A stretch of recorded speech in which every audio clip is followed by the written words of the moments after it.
Welcome to the Joe Rogan Experience. I am excited to have a very special guest with me today, Makima from Chainsaw Man. Makima, thank you for joining me. Thank you for having me, Joe. Let's start with the basics. What exactly is Chainsaw Man?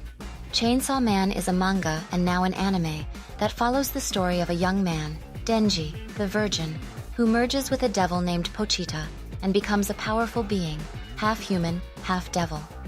The story takes place in a world where devils exist, and the government employs devil hunters to eliminate them. It's a little summary that doesn't spoil anything. Okay, perfect. Usually I don't really talk about the work, but I have to say that Chainsaw Man is the best anime I've seen in 2022, despite some shitty CGIs. I'm going to be told Joe Rogan is a normie. I hate that term. But fuck them. Yes, Joe Rogan. Then in 12 episodes, more things happen than in 50 episodes of One Piece. And there is no need for Xanax and fast forward. Makima, or the Art of Perfect Synthesis. By the way, Makima, have you seen the anime Inu ni Natara Suki na Hito ni Hirawareta?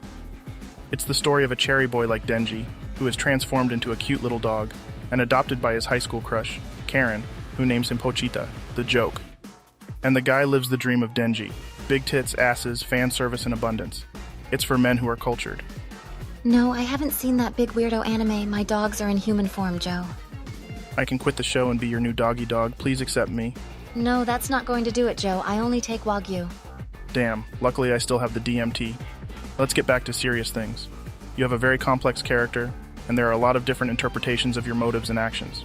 Some people see you as a hero, while others see you as a villain. How do you see yourself? I see myself as someone who is trying to do what is best for humanity. I believe that the devil hunters and the government have a responsibility to protect the people from the dangers of devils. And I am willing to take whatever measures necessary to achieve that goal. That's deep. But some of the things you have done, like manipulating people's minds and using them as tools, seem questionable at best. I understand that my methods can be controversial, but I always have the best interests of humanity in mind. Sometimes, difficult decisions need to be made in order to protect the greater good. Okay, let's get back to more trivial things. Did you know, Makima, that Bocchi the Rock sold a lot more than your anime on Blu-ray? Japanese people like nice and bumbling girls, and things not too serious. Cowboy Bebop, for example, has done much better in the West. It's an explanation, Joe.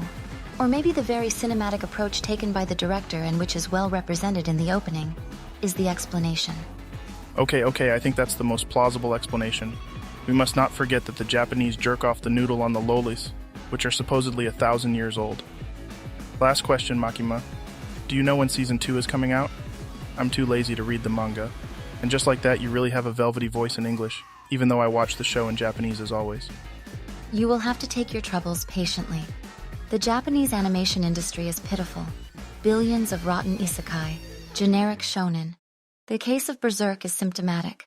Certainly the 1997 anime is nice, but for such a masterful work, we end up with phony, fragmented adaptations, stuffed with horrible CGI. I also took care of the team of the 2016 anime. Well said. Fortunately, the successor of the late Kentaro Miura is doing a good job. Thanks you, Makima. It was a very pleasant interview. Maybe I'll interview Power next time. I would tell Power-chan to take a bath before she comes, because otherwise she will stink up your whole studio.